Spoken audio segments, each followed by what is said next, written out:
जय माता दी। आपको नवरात्रि के द्वितीय दिवस की बहुत बहुत शुभकामनाएं।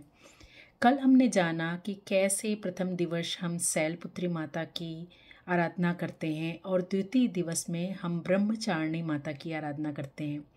द्वितीय दिवस जो ब्रह्मचारिणी है, ब्रह्म का अर्थ होता है जो तप करता है, जो साधना करता है, और चारिणी का मतलब होता है जो उसका अनुसरण करता है।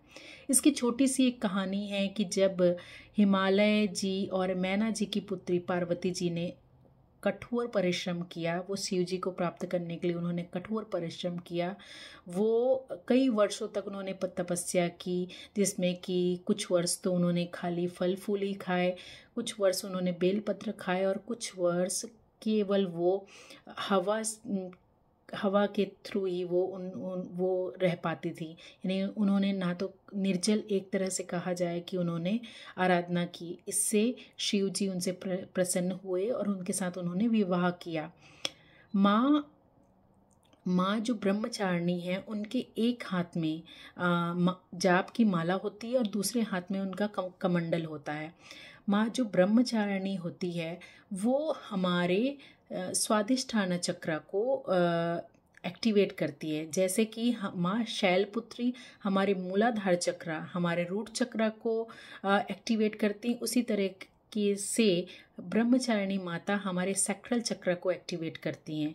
तो हर एक दिन हम नवरात्रि के हर एक दिन हम अपने एक एक चक्रास को, जो हमारे एनर्जी साइकिल्स हैं, उसको हम एक्टिवेट करते हैं। इसका माँ ब्रह्मचारिणी का मूल मंत्र है ओम देवी ब्रह्मचारिणे नमः।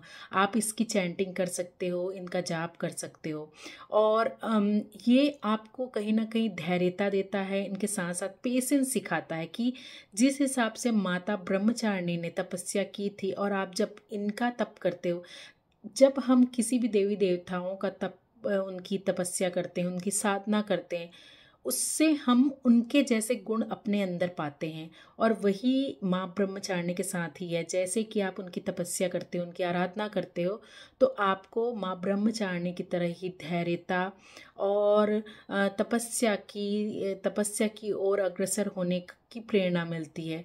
तो नमस्कार, आपका दिन शुभ जाए। द्वितीय दिवस की बहुत बहुत शुभकामनाएं। जय माता दी।